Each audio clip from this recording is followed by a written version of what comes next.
ठीक है, हम दे देते जितना हो ठीक है, जितना हो उतना ठीक लगे तो होती हो जाएगा। ठीक है, hello, good afternoon friends and welcome to pharmaceutical inorganic chemistry class. Good afternoon sir. Good afternoon good afternoon sir. Good afternoon sir. Good afternoon. आपको लगा कि कोई प्रेजेंट है या नहीं है? प्रेजेंट है आप लोग? Yes sir. तो हम पढ़ेंगे फिर से हमारा फार्मास्यूटिकल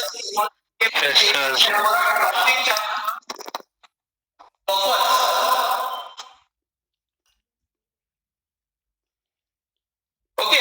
तो एक्चुअली मेरा क्लास नहीं था, लेकिन सर छुट्टी पे होने की वजह से हम उनका क्लास एक्स्ट्रा में एंगेज कर रहे हैं और मेरा जो टॉपिक है फार्मास्यूटिकल इनऑर्गेनिक केमिस्ट्री, वो टॉपिक हम आपको डिस्कस करेंगे। ओके, तो लास्ट क्लास, पिछले क्लास में हमने पढ़ा था बफर्स। What are buffers? कोई बता सकता है बफर्स क्या होता है? पिछले क्लास में हम पढ़ चुके हैं ना बफर्स। क्या होता है बफर्स?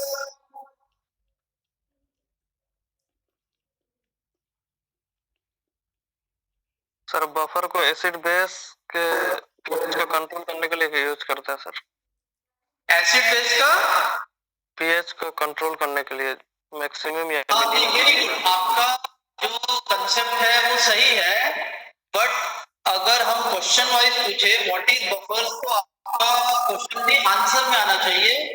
देखिए, कुछ चीजें हमें सब जानकारी होती है, हमें पता है, लेकिन उसको किस तरह से हम प्रेजेंट करें वो चीज भी आनी चाहिए, क्योंकि अब हम एक प्रोफेशनल कोर्स कर रहे हैं फार्मेसी, और फार्मेसी प्रोफेशनल कोर्स में सारी चीजें साइंटिफिक टर्म्स में रहेगी और आपको उसको आंसर में प्रेजेंट भी करना पड़ेगा। आपको आती है बहुत अच्छी बात, लेकिन जब तक आप उसको प्रेजेंट नहीं करेंगे, उसको लिखेंगे नहीं, उसको बोलेंगे नहीं, तब तक उसका प्रमाण नहीं मिलेगा कि आपको आया है। ये वेरी गुड, आपका आंसर सही है, बट डेफिनेशन क्या हो जाएगा बफर्स का?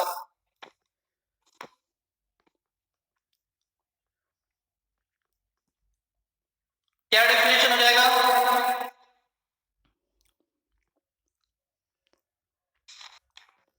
कोई बोल सकता है डेफिनेशन? लास्ट क्लास में हमने आपको बताया, जब भी कोई क्लास अटेंड करते हैं, हम समझ रहे हैं कि आपके पास अभी मैट्रिक्स अवेलेबल नहीं है, लेकिन आपके सामने पीपीटी रहता है। पीपीटी में से कुछ लाइंस आप लिख सकते हैं, कुछ चीजें बोर्ड पे लिखाई जाती है वो भी लिख सकते हैं बैठे बैठे। तो थोड़ा सा लिखिए, थोड़ा सा अपने साथ कंटिन्यू में वर्क कीजिए और सुनिए, ध्यान दीजिए, तो याद आएगा। So the combination मेरा of acid आवाज and आ रहा है सबको? Yes sir. Yes sir. आवाज क्लियर है? Yes, sir. What are buffers? Buffers are the solutions which maintain the pH of any solution. जो किसी सॉल्यूशन का पीएच को मेंटेन करता है। अब सॉल्यूशन का पीएच मेंटेन करने की क्यों जरूरत पड़ती है? जब भी हम कोई सॉल्यूशन बनाते हैं, एसिड बनाते हैं या बेस बनाते हैं, हम एक पर्टिकुलर पीएच का बनाते हैं, क्योंकि हमारे मेडिसिन का कोई पीएच होता है। हम जो सॉल्यूशन यूज करते हैं बॉडी में या फिर हमारे खाने के लिए या आंखों में डालने के लिए, इंजेक्ट करने के लिए, जब भी कोई सॉल्यूशन बनाया जाता है, उसका पीएच इंपॉर्टेंट होता है। ऐसा पीएच का सॉल्यूशन बनना चाहिए जो सॉल्यूशन हमारे बॉडी में आके नॉर्मल रहे, यानी कि हमारे बॉडी में हार्मफुल इफेक्ट ना करे, ऐसा पीएच होना चाहिए। उसी तरह से कई केमिकल सब्सटेंस, अगर उनका पीएच चेंज हो जाए तो वो खराब हो सकता है, केमिकल चेंज हो सकता है, या फिर उसमें बैक्टीरिया या माइक्रो ऑर्गेनिजम्स का ग्रोथ हो सकता है, या फिर वो हार्मफुल इफेक्ट प्रोड्यूस कर सकता है। कैसे? पीएच चेंज हो जाए, तो पीएच चेंज नहीं होना चाहिए, ये हमारा कंसेप्ट है। ये आपको सोच के चलना है, कोई भी प्रिपरेशन हम बनाए तो जैसा पीएच का बनाते हैं वैसा ही पीएच का रहना चाहिए। पीएच का कंसेप्ट मैंने आपको बताया, पीएच क्या होता है? पीएच एक प्रमाण है, स्केल है फ्रॉम 1 to 40। पीएच एक स्केल है, एक रेंज है 1 to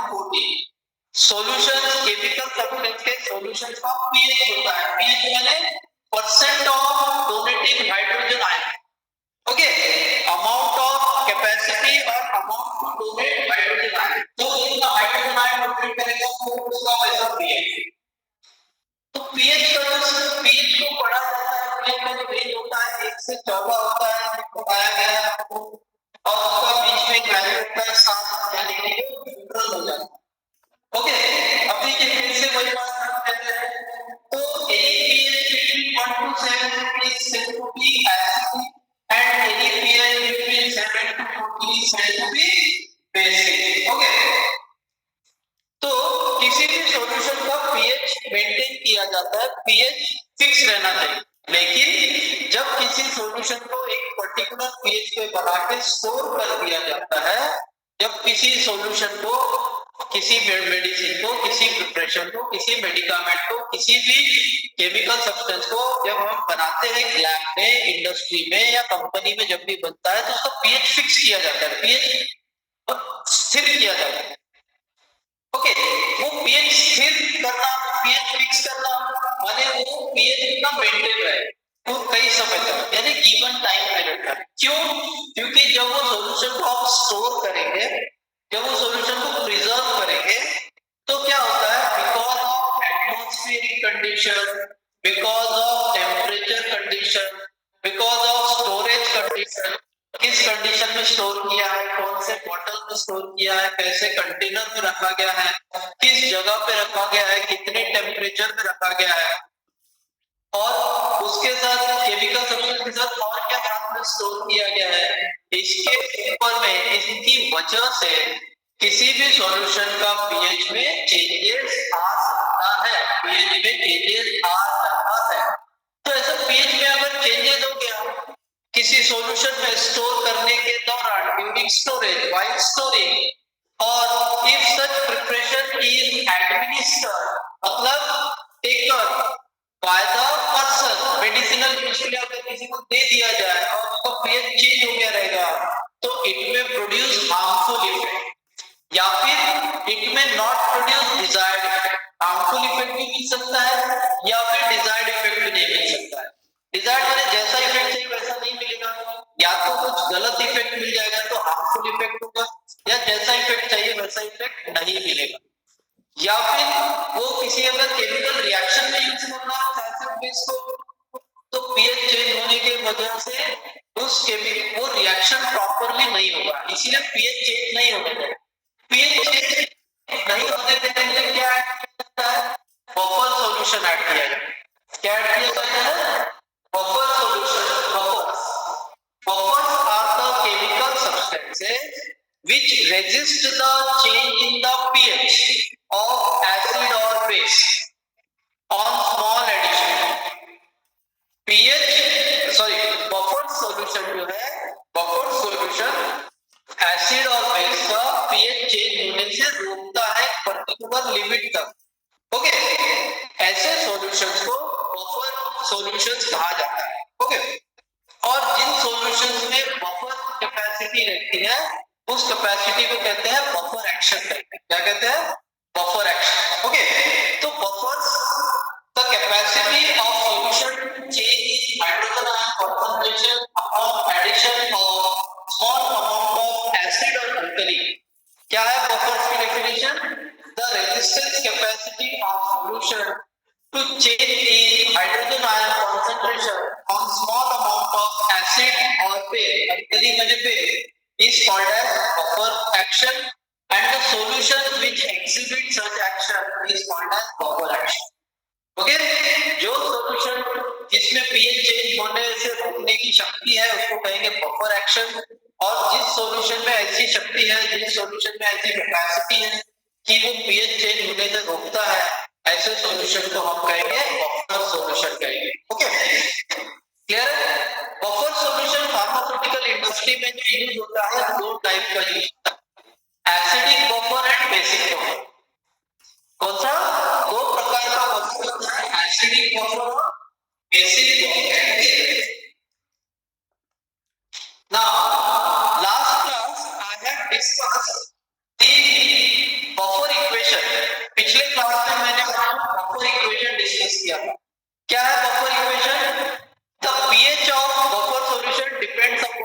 dissociation constant of acidic member of the buffer and the log ratio of buffering spacing.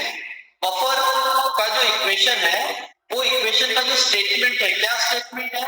The pH of buffer solution depends upon, किसके ऊपर डिपेंड करता है? It depends upon the dissociation constant pKa. कौन सा value है? pKa value यानी कि dissociation constant value.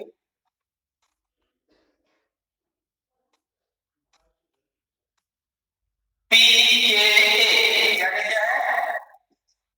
dissociation constant, यानी ये कांस्टेंट वैल्यू है। कांस्टेंट वैल्यू इसमें कोई चेंजेस नहीं आता। pK dissociation constant, अभी ये हमें dissociation constant ऑफ एसिड, अगर pK भी हो जाएगा तो ये हो जाएगा dissociation constant ऑफ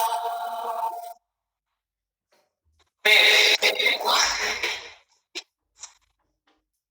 ओके, और अगर pKw हो गया तो डिसोसिएशन कांस्टेंट ऑफ वाटर हो गया। तो ऐसे तीन वैल्यू है pKa, pKb और pKw। ओके, तो बफर इक्वेशन है, बफर इक्वेशन का स्टेटमेंट है pH of buffer solution depends upon the pKa of acidic member, dissociation constant of A लिखा है यानी कि acidic member to the log ratio of buffering spacing, to the log ratio of buffering spacing। buffering spacing माने acid और base का डिफिशन देगा। तो इस हिसाब से जो हमारा बफर इक्वेशन जो है फॉर एसिडिक मेंबर यानी एसिडिक pH ये है pH is equal to pKa plus log of concentration of salt upon concentration of base। ये है buffer equation for acidic buffers, acidic buffers. और दूसरा buffer equation for basic buffers is pKw minus pKb plus log of base upon salt।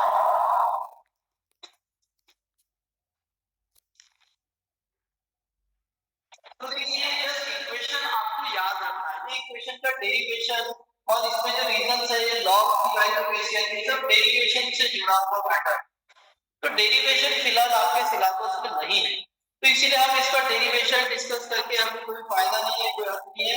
बहुत लंबा चौड़ा derivation है, इसके जब आप फाइनल ईयर थर्ड ईयर में जाएंगे तो इसका डेरिवेशन रहेगा, वहां हम डिस्कस करेंगे। यहाँ पर इक्वेशन याद रखना है कि ये pH बफर इक्वेशन है and buffer equation was derived by scientist called as Anderson-Hasselbalch equation। कौन सा साइंटिस्ट ने डिराइव किया था? एंडरसन कांस्टेंट ऑफ एसिड का सर नीचे में सॉल्ट के नीचे एसिड होगा ना सर? हाँ, डिसोसिएशन कांस्टेंट ऑफ एसिड का जो है pH जो है उसमें सॉल्ट के नीचे एसिड होगा। यहाँ पे ये salt by base, salt bye acid होगा ना सर? इक्वेशन 1 का इक्वेशन हाँ ऊपर इक्वेशन में सर एसिड होगा। एक जन बोलिए इक्वेशन 1 या इक्वेशन 2? 1 सर 1। देखिए इसमें क्या है, ये ये बेस है ना एक्स है, ठीक है ये लिखना है हो गया है गलत, ये एसिड, ठीक है एसिड, ठीक है थैंक यू। लिखने में ये हो गया था, ये कहते हैं ओवर राइटिंग में इसके, तो it is salt bye acid और यहाँ पे बेस बाय सॉल्ट। सॉल्ट यानी कि कभी भी जब हम रिएक्शन करते हैं एसिड और बेस का, तो एसिड और बेस के रिएक्शन में हमेशा सॉल्ट बनता है कि नहीं, इसीलिए यहाँ पे सॉल्ट का वैल्यू आता है कि कितना सॉल्ट बनता है, कंसंट्रेशन ऑफ सॉल्ट और कंसंट्रेशन ऑफ एसिड।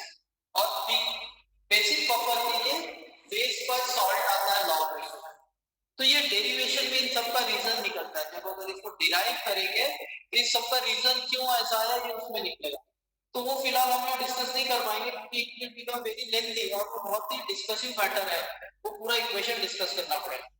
ठीक है, तो इक्वेशन है आपको याद रखना। किस नाम से इक्वेशन है ये? Henderson Hasselbalch equation. क्या नाम से है? Henderson हैसेलबर्ग equation.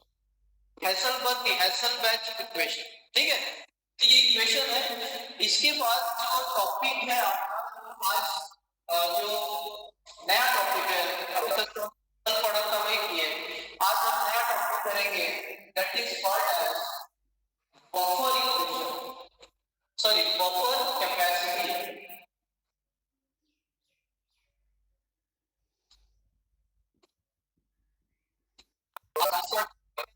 Buffer capacity. Okay, क्या होता है buffer capacity? Buffer capacity it is important to know the effectiveness of a buffer. ये जरूरी होता है जानना कि बफर कितना इफेक्टिव है। अगर कोई सॉल्यूशन को हम बफर सॉल्यूशन करके यूज करते हैं तो वो इफेक्टिव है या नहीं है चेक करना चाहिए। और कितना इफेक्टिव है ये जब चेक करने से हमें मिलता है तो इसको कहेंगे buffer capacity. What is meaning कि कोई भी बफर सॉल्यूशन कितना इफेक्टिव है, कितना चांसेस है कि वो पीएच का चेंज नहीं करे, इसको आइडिया वाइज समझ लेने के लिए कहा जाता है buffer capacity. Okay, it is important to understand the effectiveness of buffer. That is it is defined as buffer capacity को डिफाइन किया गया है, it is the ratio of increment of strong acid. It is the ratio of, ratio माने क्या होता है? Ratio माने division होता है, आप क्या करते हैं? ओके ओके, बफर कैपेसिटी इसको डिनोट किया जाता है बाय द टर्म बीटा। किससे डिनोट किया गया है? बीटा से। Buffer capacity is denoted by the term beta. ठीक है, and it is the ratio. Ratio माने क्या होता है? रेशियो माने आप पता करते हैं कि रेशियो माने आपको न्यूमरेटर डिनोमिनेटर में वैल्यू आएगी, डिवीजन वैल्यू, तो उसको कहेंगे रेशियो। तो डेफिनेशन क्या कहता है? The ratio of increment, increment माने बढ़ना, द रेशियो ऑफ इंक्रीमेंट,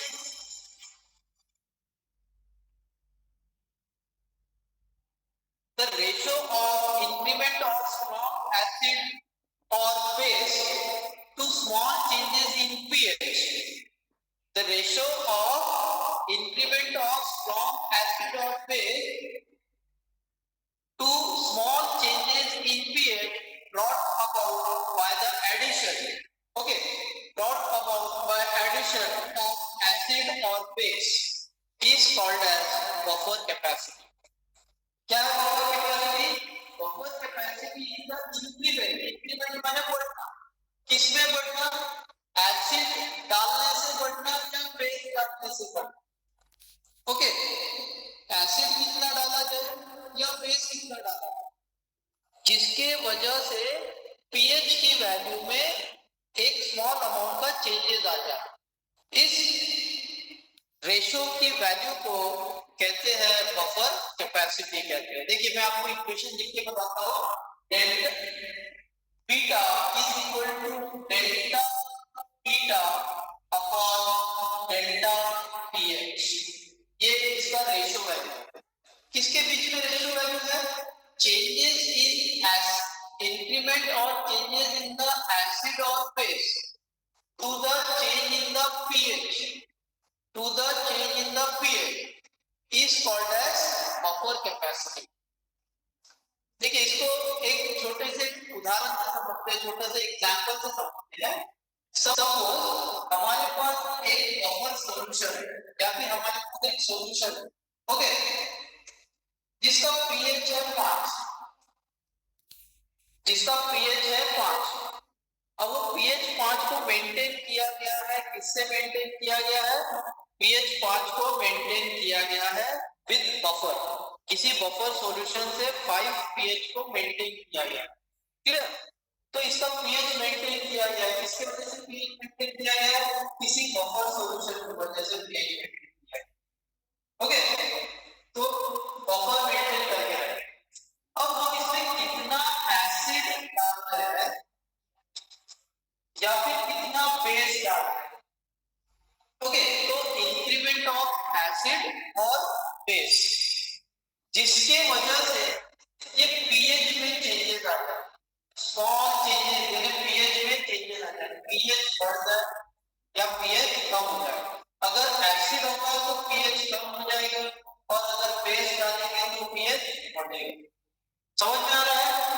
एक सॉल्यूशन है जिसका पीएच मेंटेन है, सपोज कोई वैल्यू पे, अब उसमें कितना एसिड डालने पे या कितना बेस डालने पे उसके पीएच में चेंज आता है।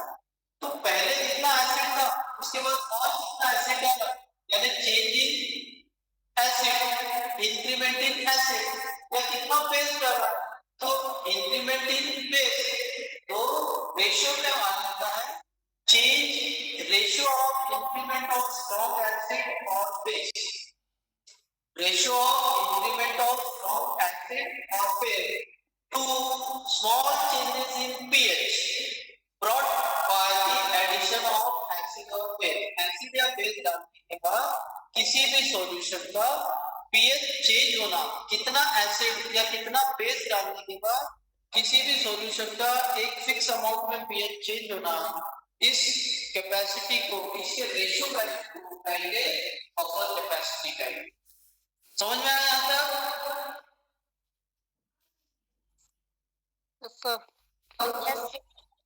Yes sir. यहाँ क्वेश्चन में क्या है? बीटा, ये क्या है beta? Beta is buffer capacity. Delta B क्या है? डेल्टा बी इज इंक्रीमेंट और चेंज इन एसिड और base.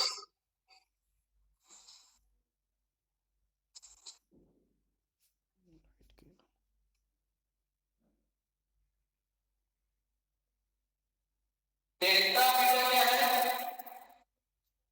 Change in, sir delta B को क्या कहेंगे?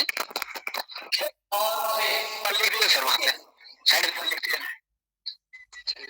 देखिए जिसको क्वेरी नहीं है वो म्यूट रखे, बहुत आवाज आता है यहाँ पे। और आप लोग जैसे 80-90 लोग जुड़ते हैं तो सबका थोड़ा थोड़ा आवाज आता है, तो बहुत यहाँ कंफ्यूज होता है। ठीक है, अगर क्वेरी है तो बोलिए, अदरवाइज आप म्यूट करके सुनिए, और जब क्वेरी है तब अनम्यूट करके बोलिए अपनी बात।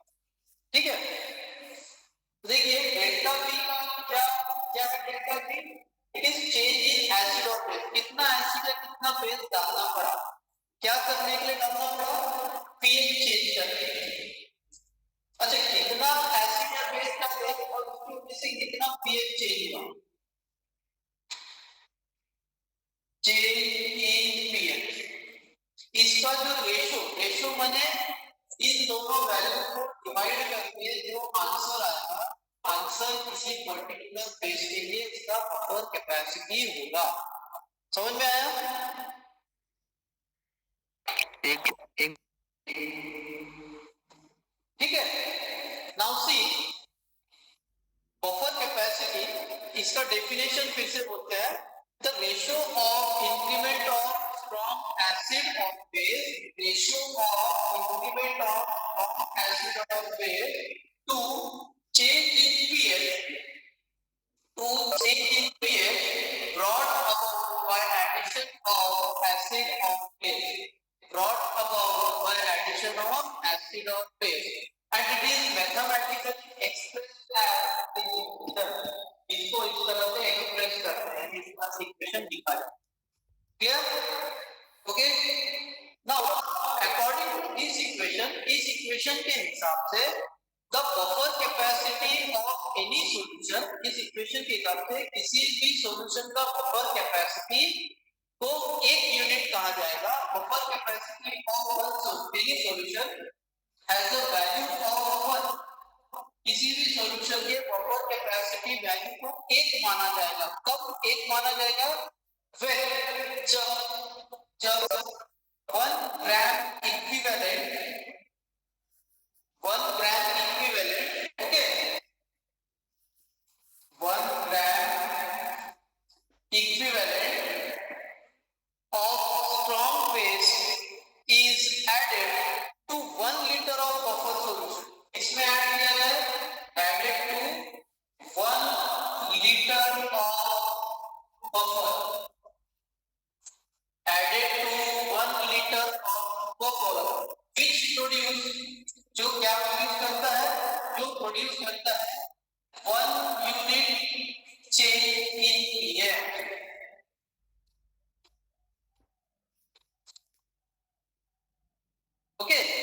किसी भी सॉल्यूशन के बफर कैपेसिटी को 1 वैल्यू कब माना जाएगा, 1 यूनिट वैल्यू कब माना जाएगा, किसी भी सॉल्यूशन के बफर कैपेसिटी को, किसी भी बफर के बफर कैपेसिटी को 1 यूनिट कब माना जाएगा, वो तब माना जाएगा when एडिशन ऑफ, जब ऐड किया जाए, एडिशन किया जाए, क्या ऐड किया जाए, 1 ग्राम इक्विवेलेंट, क्या ऐड किया जाए, 1 ग्राम इक्विवेलेंट ऑफ strong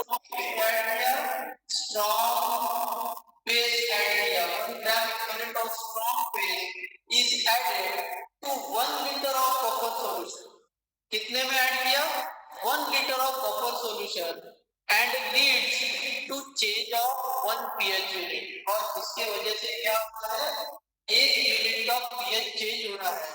ऐसे वक्त उसके उस सॉल्यूशन के उस बफर के बफर कैपेसिटी को 1 यूनिट कहा जाएगा। समझ में आ रहा है, समझ में आ रहा है?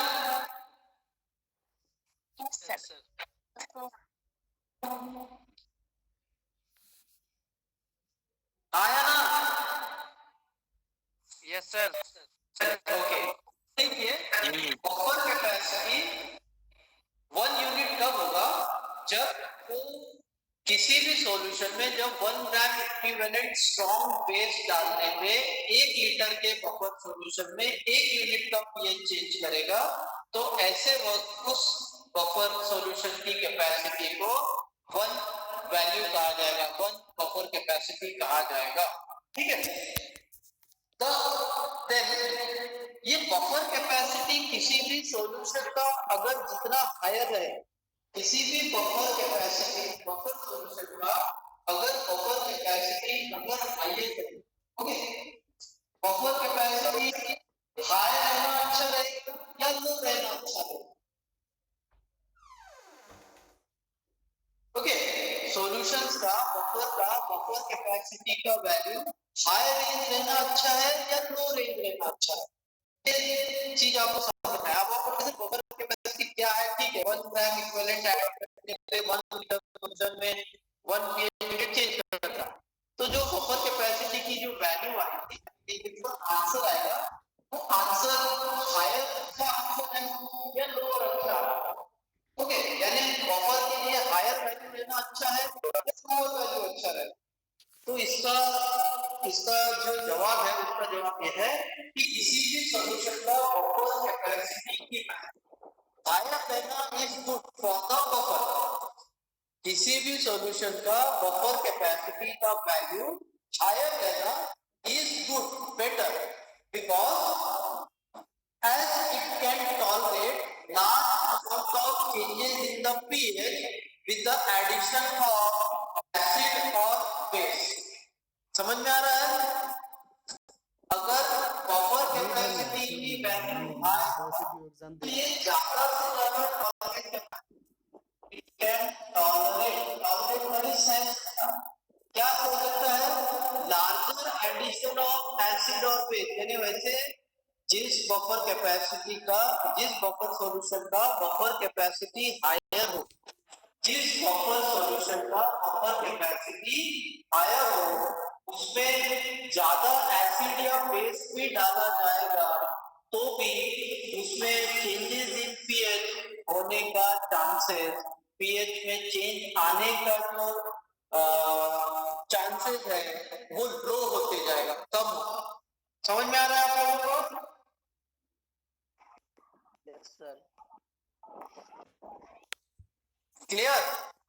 सी, अगर बफर कैपेसिटी की वैल्यू अगर ज्यादा आती है, बफर कैपेसिटी की वैल्यू ज्यादा आती है, तो ऐसे बफर सॉल्यूशन में अगर एसिड या बेस ऐड भी होता है गलती से, तो भी इसके पीएच में चेंजेस नहीं आएगा, इसका पीएच वैसा का वैसा ही बना रहेगा, अगर बफर कैपेसिटी की वैल्यू उस बफर सॉल्यूशन की ज्यादा है तो। अगर बफर कैपेसिटी की वैल्यू किसी पर्टिकुलर पीएच वैल्यू में लो है, अगर किसी सॉल्यूशन में बफर कैपेसिटी वैल्यू अगर लो हो जाती है, कम हो जाती है, तो ऐसे वक्त क्या होगा कि थोड़ा बहुत भी एसिड या बेस डालने पे उस सॉल्यूशन का पीएच आसानी से चेंज हो सकता है। तो हमें पीएच चेंज होने देना चाहिए क्या बफर डालने के बाद? बफर को इसीलिए डाला गया है कि पीएच चेंज ना हो, है कि नहीं? तो एसिड या बेस थोड़ा बहुत डालने से पीएच चेंज नहीं होना चाहिए। तो अगर बफर कैपेसिटी की वैल्यू ज्यादा है तो वो पीएच में चेंज होने से बहुत समय तक, बहुत ज्यादा कंडीशंस तक रोकेगा। अगर बफर कैपेसिटी की वैल्यू लो है तो उसमें उतनी क्षमता, उतनी कैपेसिटी नहीं रहेगी to resist the changes in pH by addition of strong acid और बेस। क्लियर? यस तो सर। बफर कैपेसिटी की वैल्यू सर लोअर वाला एक बार समझा देते। हाँ, लोअर वाला एक बार और समझा देते। अच्छा देखिए, बफर कैपेसिटी का वैल्यू अगर लो आ जाए, लो रहे सपोज, यानी कि लो रहना माने बफर कैपेसिटी का पीएच मेंटेन करने का जो क्षमता है वो लो। ओके, अगर उसका पीएच मेंटेन करने का क्षमता कम है तो उसमें अगर हम थोड़ा सा भी एसिड या बेस डाल दें ऐसे सॉल्यूशन में, ऐसे बफर में, तो फटाक से उसका पीएच चेंज हो जाएगा। ठीक है, तो हमारा तो एम यही होता है ना कि जब हम प्रिपरेशन बनाए तो बफर की वजह से पीएच ज्यादा समय तक चेंज ना हो। तो अगर पीएच का बफर कैपेसिटी का वैल्यू लो रहेगा तो उसमें आसानी से पीएच में चेंजेस आ सकता है उसके सॉल्यूशन में। इसीलिए बफर कैपेसिटी का जो वैल्यू है हमेशा ग्रेटर होना चाहिए। ठीक है? Yes sir, thank you sir. ठीक है यहाँ तक? तो दिस इज बफर कैपेसिटी, छोटा छोटा पॉइंट था buffer equation and buffer capacity. After this we will study the next topic. इसके बाद आपका नेक्स्ट टॉपिक है that is pharmaceutical buffer systems.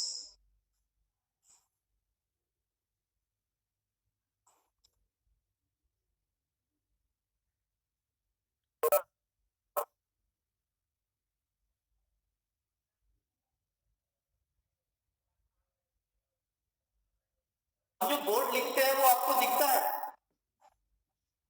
Yes sir, yes sir, yes sir. आप दिख रहा है ना? तो ठीक है। अब जो टॉपिक है ना वो देखिए पीपीटी में नहीं है, वो आपको हम यहाँ बोर्ड पे बताएंगे। आप सुनिए और लिख लीजिए अगर जिसको लिखना है। ओके, फार्मास्यूटिकल्स में, फार्मास्यूटिकल इंडस्ट्री में फार्मास्यूटिकल बफर सिस्टम, मतलब फार्मास्यूटिकल इंडस्ट्री में कौन कौन से बफर ज्यादातर यूज होते हैं? ओके, तो फार्मास्यूटिकल इंडस्ट्री में बफर्स जो यूज होते हैं they are classified into two categories. They are classified into two categories. पहला है standard buffer system and actual pharmaceutical buffers. Okay, standard buffer systems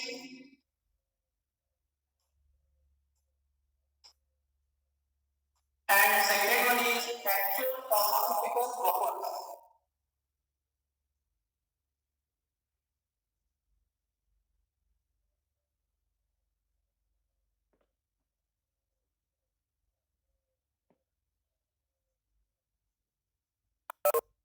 ये समझ रहा है? मेरा पढ़ाई क्लियर हो रहा है? समझ रहे हैं आपको?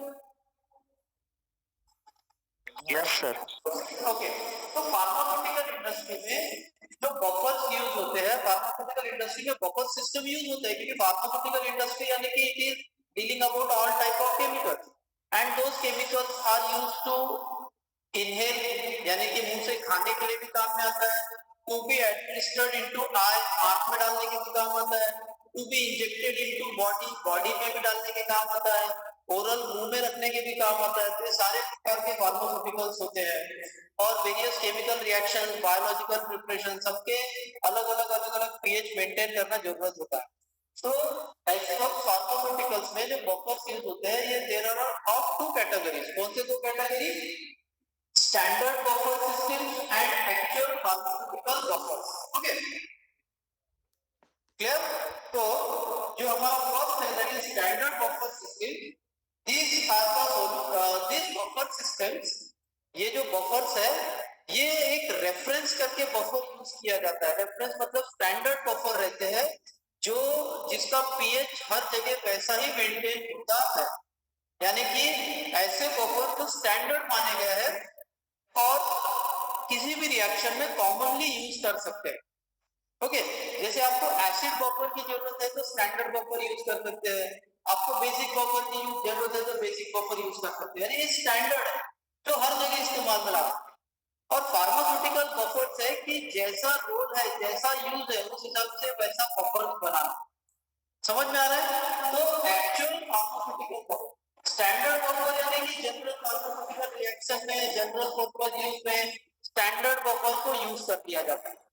लेकिन जो दूसरा टाइप का बफर फार्मास्यूटिकल बफर, वो ऐसे बफर सिस्टम है जो स्पेसिफिक बफर्स है, जो किसी पर्टिकुलर प्रोसेस में, किसी पर्टिकुलर केमिकल रिएक्शन में, they are used in particular chemical reaction, they are used in any particular chemical process, or they are used in preparation of any particular pharmaceutical dosage forms.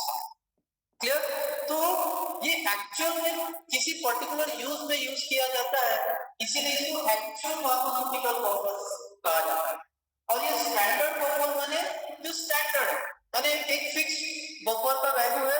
हम general, अगर आपको laboratory में कोई chemical reaction use करना है, किसी chemical reaction में buffers की जरूरत है, तो आप वहां पे स्टैंडर्ड बफर यूज करेंगे।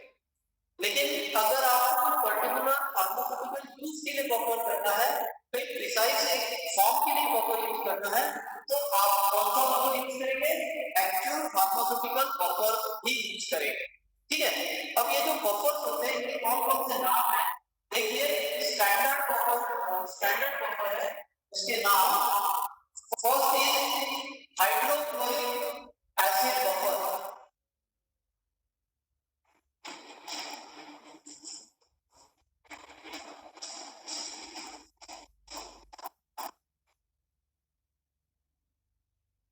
तो पहला एग्जांपल क्या है इसमें स्टैंडर्ड बफर में?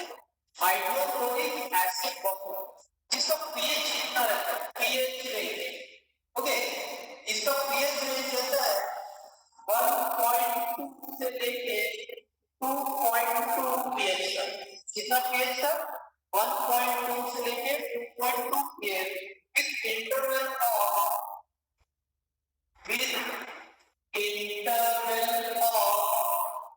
0.1 with interval of 0.1. ओके, तो देखिए ये विद इंटरवल ऑफ 0.1 क्या, तो कैसा रहेगा? देखिए रेंज कहाँ से काम करते हैं? 1.2 से लेके 2.2 तक। तो हाइड्रोक्लोरिक एसिड बफर कौन से रेंज का, कौन से वैल्यू का मिलेगा? 1.2 का मिलेगा, 1.3, 1.4, 1.5, 1.6, 1.7, 1.8, 1.9, 2.0, 2.1, 2.2, यानी रेंज समझ में आ गई। अब देखिए हाइड्रोक्लोरिक एसिड का रेंज क्या है? 1.2 से लेके 2.2 तक के रेंज का।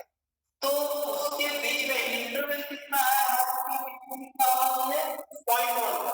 तो अगर हम इंटरवल के हिसाब से देखें तो कौन से बफर हो सकते हैं हाइड्रोक्लोरिक एसिड के?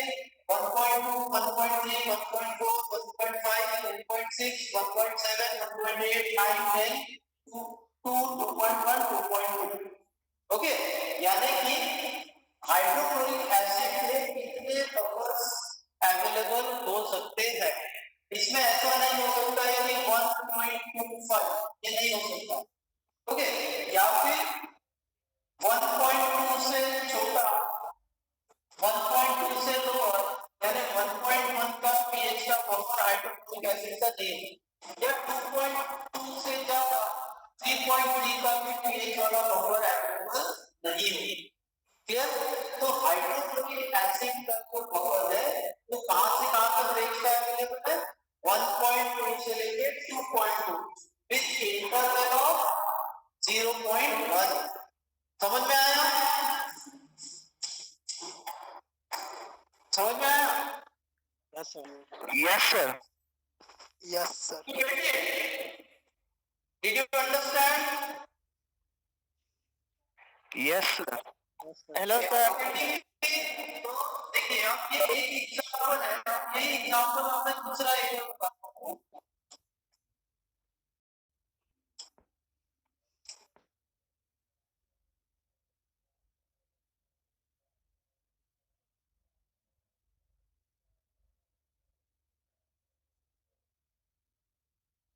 इतना इंटरवल था हाइड्रोक्लोरिक एसिड के पीएच में 0.1 का इंटरवल। अब देखिए दूसरा एक पीएच है acid phthalate buffer, acid PHPHALATE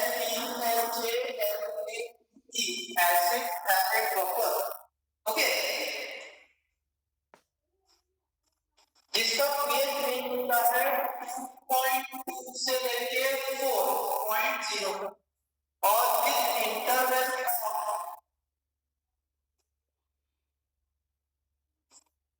कितना interval with interval of 0.2 with interval of 0.2। देखिए 2.2 से लेके 4 तक का पीएच रहेगा मतलब एसिड हैलेट बफर, और इसका पीएच में कितना इंटरवल आ सकता है 0.2। तो कैसे होगा देखिए 2.2 के बाद 2.2 के बाद 2.4 हो जाएगा, 2.8 हो जाएगा, फिर उसके बाद 3 हो जाएगा 3.0, फिर 3.2, 3.4, 3.6, 3.8 और फिर क्या आ जाएगा 4।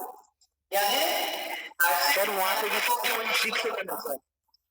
हाँ सर वहाँ 2.6 होगा ना, तब ना 2.8 होगा। तो देखिए क्या दिखने में थोड़ा सा छूट जाता है। ओके,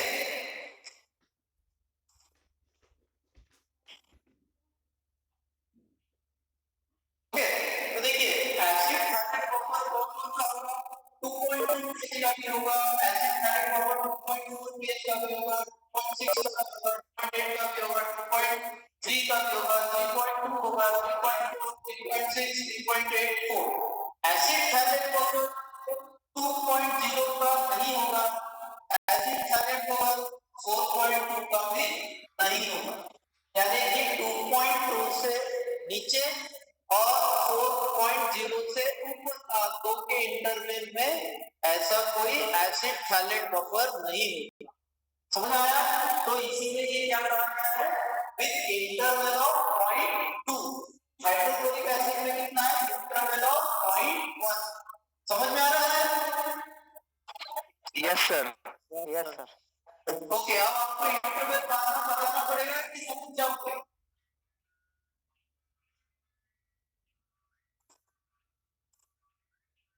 थर्ड बफर होता है that is neutralized phthalate buffer.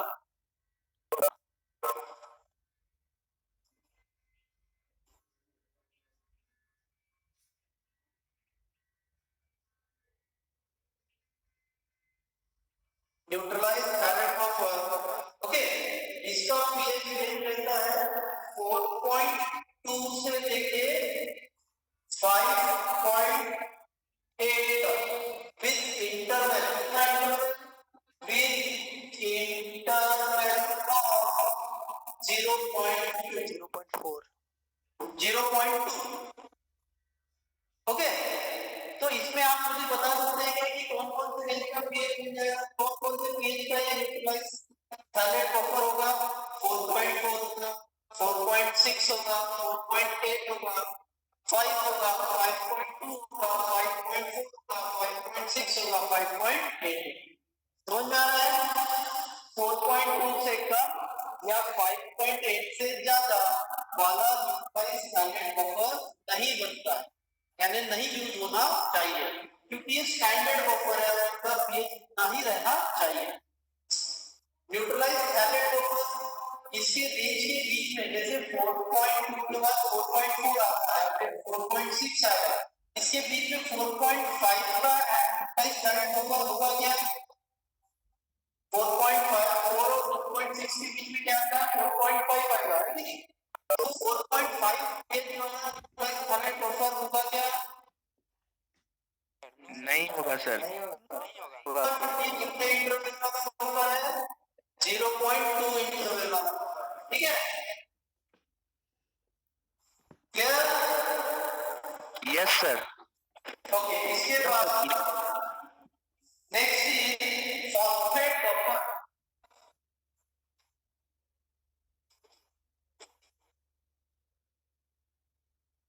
Handwriting समझ रहा है मेरा?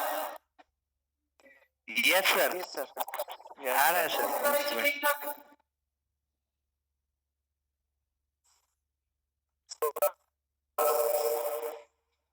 5.8 से लेके 8 तक होगा phosphate buffer with interval of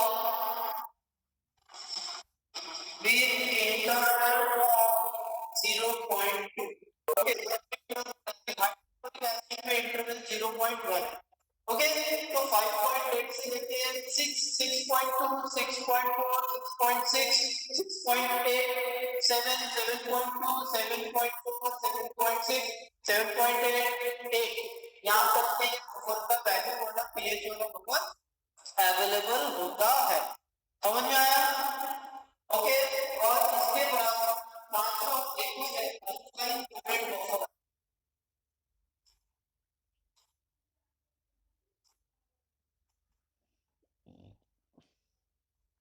alkaline chloride buffer इसका पीएच रहता है 8.0 से लेके 10.0 तक विद इंटरवल ऑफ 0.2। ये है हमारे स्टैंडर्ड बफर के एग्जाम्पल है। और बहुत सारे बफर है, लेकिन ये जो 5 बफर्स के नाम होता है ये स्टैंडर्ड है। और भी कई स्टैंडर्ड है, लेकिन ये कॉमन चीज सबसे ज्यादा आने वाले ये 5 बफर्स होते हैं। ठीक है, ये देखिए जो 5वां है कौन सा है? Alkaline chloride. इसका पीएच रेंज कितना रहता है? इसका पीएच रेंज रहता है 8.0 to 10 with interval of 0.2, interval of 0.2। तो 8.2, 8.4, 8.6, 9 sorry 8.8, 9, 9.2, 9.4, 9.6, 9.8 ये ऐसे बफर्स का रेंज अवेलेबल है। ठीक है, यानी एसिड अल्कलाइन क्लोराइड बफर 8 से लेकर 10 pH तक का बफर होगा, जिसका वैल्यू 2 के इंटरवल से डिफरेंस आ सकता है। ठीक है यहाँ तक? ठीक है यहाँ तक? यस सर, ये नोट कर लिया आप लोगों ने? Yes sir. रुकिए सर, अभी रुकिए। आपके लिखने की जब हम वेट करेंगे तो मेरा समय जा रहा है। सर एक बार हाइड्रोक्लोरिक एसिड वाले का इंटरवल को समझाइएगा सर। इसका इंटरवल 0.1 है, तो क्या होगा? 1.2 है तो 1.3, 1.4, 1.5, 1.6 ऐसा करते करते 2.2 तक। Yes sir. आप पॉइंट के बाद 1 से 10 तक गिनती है, 10 का बाद 2 हो जाएगा, 2 के बाद 0.1, 2.2। यस सर, वो तो समझ में आ गया। हाँ ठीक है। सर जैसे 1.2 है तो उससे नीचे 1 का तो नहीं होगा, 2.2 से ऊपर 2.4 का नहीं होगा, तो इसमें भी तो सर इंटरवल 2 ही होना चाहिए सर। 1.2 से नीचे नहीं होगा, 2.2 से ऊपर नहीं। Yes sir. ठीक है, यानी अगर हाइड्रोक्लोरिक एसिड बफर आप इंडस्ट्री के स्टैंडर्ड देखेंगे तो उसका पीएच या तो 1.2 होगा, या तो उसका पीएच 1.3 होगा, या तो उसका पीएच 1.4 होगा। ऐसा करते करते 2.2 तक ही 2.2 के ऊपर 2.3 वाला हाइड्रोक्लोरिक एसिड बफर नहीं होता है, यानी उसको यूज नहीं किया जाता है, स्टैंडर्ड नहीं रहता है। ठीक है, समझ में आया? Yes sir. इंटरवल जो 1 लिखे हैं सर, वो किसके बेसिस पर, मतलब वो थोड़ा समझ नहीं आ रहा। क्या कौन सा वन? इंटरवल जो 1 लिखे हैं, मतलब 0.1 लिखे हैं ना सर। नहीं, तो जो इंटरवल है ना, ये स्टैंडर्ड जो बफर कैपेसिटी जो कैलकुलेट की जाती है, बफर कैपेसिटी की जो वैल्यू कैलकुलेट की जाती है, उसके ऊपर होता है कि कितना पीएच चेंज अफोर्ड कर सकता है, कितना पीएच मेंटेन कर सकता है, उसके ऊपर उसका इंटरवल बनाया जाता है। ठीक है, तो वो कितना बफर कैपेसिटी है हाइड्रोक्लोरिक एसिड कि वो पीएच को अवॉइड करे चेंज करना, इसीलिए उसका तो जिसका इंटरवल कम है, माने इसका बफर कैपेसिटी ज्यादा है, ये ज्यादा पीएच को रोक सकता है। ठीक है, यस सर माने इंटरवल कम है, माने इसका पीएच रोकने का कैपेसिटी बहुत ज्यादा है। ओके, तो this is standard buffer system. Next we will study example of active pharmaceutical buffer.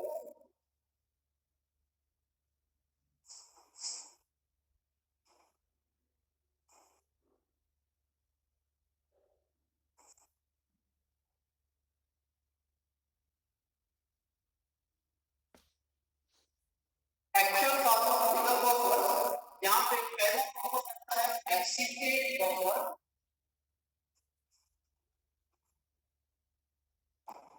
अब आपको इसमें से वैल्यू याद रखना है। एसिटेट वैल्यू बफर, इसका पीएच रेंज होता है that is 2.8, 3.4, 3.7, 4, 4.4 and etc. etc. देखिए, ये स्टैंडर्ड पीएच नहीं है, स्टैंडर्ड बफर नहीं है, इसलिए इसका पीएच रेंज कुछ भी हो सकता है, जैसा हमें चाहिए, जैसा प्रिपरेशन में हमको बफर की आवश्यकता है वैसा पीएच का बफर बनाना, वैसा पीएच वाला बफर अवेलेबल होगा। इसीलिए इसको कहा गया एक्चुअल फार्मास्यूटिकल बफर। ये कोई स्टैंडर्ड वैल्यू नहीं है कि 2.2 ही होगा, 4.2 ही होगा, 4.6 ही होगा या 5.8 होगा, 10.10 होगा, ऐसा कोई फिक्स एग्जैक्ट वैल्यू नहीं। जो रिक्वायरमेंट है, जैसा नीड है फार्मास्यूटिकल प्रिपरेशन में, डोसेज फॉर्म में, मैन्युफैक्चरिंग में, वैसा पीएच का बन जाना, बना देना, यानी एक्चुअल जैसा रिक्वायर्ड है वैसा। तो ऐसा बफर यानी कि एक्चुअल फार्मास्यूटिकल बफर, जिसका पहला एग्जांपल है क्या एग्जांपल एसिटेट बफर। और एसिटेट बफर्स कौन से पीएच के रहते हैं available? 2.8 pH, 3.4 pH, 3.7 pH, 4 pH and 4.4 pH। ठीक है,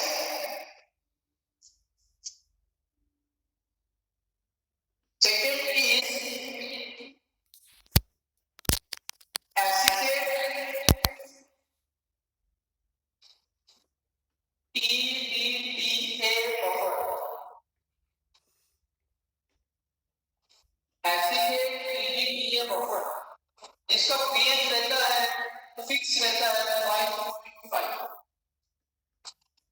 ओके, दूसरा कौन सा बफर है? Acetate TDTA buffer. What is this TDTA? Ethylene diamine tetra acetic acid. Okay, very good, ethylene diamine tetra acetic acid. जिसको नहीं पता है वो लिख के रख लीजिए TDTA।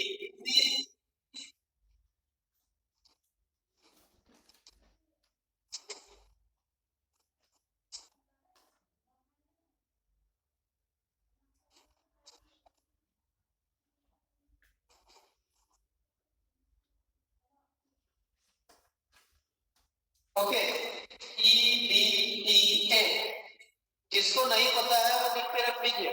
ठीक है, एसिटेट TDTA बफर, इसको शॉर्ट में कहा जाता है TDTA और इसका फुल फॉर्म है ethylene diamine tetra acetic acid. Ethylene diamine tetra acetic acid, इसके बफर का पीएच होता है 5.5। ओके, देखिए मेरा टाइम एंड हो रहा है, मैं आपको फटाफट ये बफर्स लिखा देता हूं, इस वैल्यू आपको याद रखना है, आप ये वैल्यू याद रखिए। ठीक है,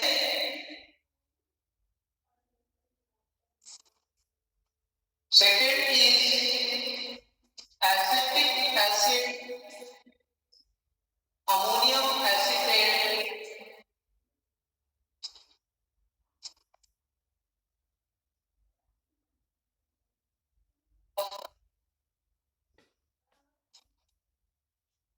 इसका वैल्यू होता है फिर से 5.5, ये इसका रहता है। फोर्थ है एसिटिक अमोनिया बफर,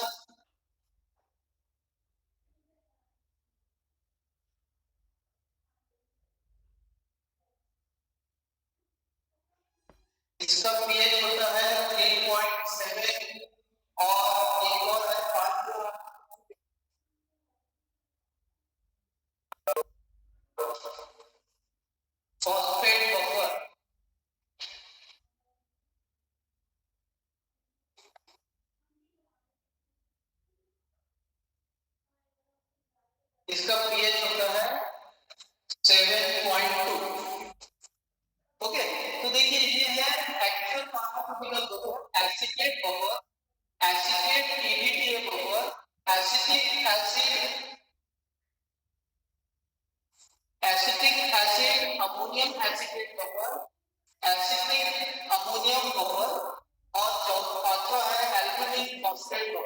इसका पीएच है 7.2। ठीक है, यहाँ तक अभी आवाज आ रही है आप लोग को? Yes sir. तो देखिए, इसके पहले जो मैंने स्टैंडर्ड बफर बताया था और एक्चुअल फार्मास्यूटिकल बफर बताया था, इनमें से जो बफर का पीएच वैल्यू 7 के ऊपर होता है, जो बफर का पीएच का वैल्यू 7 के ऊपर होता है, वो होता है बेसिक बफर्स होते हैं, बेसिक बफर। और जिनका वैल्यू 7 से कम है वो होते हैं एसिडिक बफर्स। समझ में आ रहा है? तो देखिए, एसिडेट बफर क्या आएगा? Acidic buffer. Acetate buffer, acidic buffer. Acetic acid ammonium acetate buffer acidic, और अल्कोहलिक फॉस्फेट बफर कौन सा रहेगा? बेसिक बफर रहेगा। उसी तरह स्टैंडर्ड बफर सॉल्यूशन में अल्कलाइन क्लोराइड बफर जो है वो रहेगा बेसिक बफर रहेगा। ठीक है? तो सर आप एक ही होगा क्या सर? हाँ सर EDTA और एक्सलेट का दोनों का पीएच वैल्यू 5.5 एक ही होगा? मुझे आवाज नहीं आ रही है, बहुत ही ब्लर हो रहा है। आप क्या बोल रहे हैं? सर EDTA और एसिटिक एसिड दोनों का पीएच वैल्यू 5.5 होगा सर? दोनों का पीएच वैल्यू? हाँ, एसिटिक एसिड और अमोनियम बफर ना। जी सर, वो वाला और EDTA का जो दोनों 5.5 सेम होगा सर? 5 ही रहेगा, क्योंकि दोनों जो का सर? मिक्सचर है ना, तो उसका बफर वैसा मेंटेन किया जाता है कि वो 5.5 वैल्यू मेंटेन करे। सर एक नंबर में जो आप एसिटिक लिखे हैं उसका जो पीएच लिखे हैं आप ETC, तो उसका पीएच 7 तक ही रहेगा ना सर? क्योंकि ये तो एसिड आप बोले सर, एसिडिक बफर है। एसिडिक बफर है तो सर उसका पीएच सर 7 तक ही रहेगा ना सर? क्योंकि आप ETC लिखे वहां। नहीं, ETC माने हाँ, ये 7 तक ही जाएगा, 7 तक ही जाएगा। हाँ, ये जो आप क्वेश्चन है ये पीएच 7 तक ही जाएगा, क्योंकि वो एसिडिक बफर है। ठीक है? और एक्स्ट्रा लिखने का जो रीजन है ना, वो ऐसा है कि 2.8 है, 3.4 है, 3.7 है, 3.9 भी हो सकता है, 4.5 भी होगा, 4.6 भी होगा। यानी जैसा रिक्वायरमेंट है वैसा बना सकते हैं, इसीलिए वहां पे ETC लिखा है। ठीक है? जी सर, थैंक यू सर। मैंने वो कोई ऐसा नहीं है कि ऐसा ही बफर है और इसके सिवा दूसरा बफर नहीं होता है। एसिडेट बफर हमको जैसा, यानी एक्चुअल बफर का मतलब जैसा चाहिए वैसा पीएच का बफर हम बना के यूज करें, इसीलिए इसको एक्चुअल फार्मास्यूटिकल बफर कहा। अब ये जो एग्जांपल है, जो वैल्यू है ना, ये मतलब नॉर्मली जो यूज में है, कॉमनली यूज में इंडस्ट्री में या लेबोरेटरी में, वो वाले वैल्यू दिए गए। अब हम ये बफर का पीएच 5.7 वाला भी बना के कर सकते हैं। समझ में आ रहा है? Yes sir. और 10 मिनट है।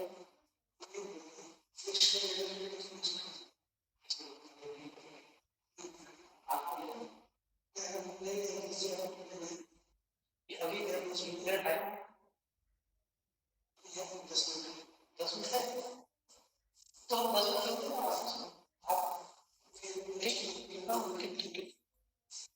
ठीक है यहाँ तक? Yes sir. Now we will see some commonly used buffer in pharmaceutical industry or laboratory. Okay? Okay.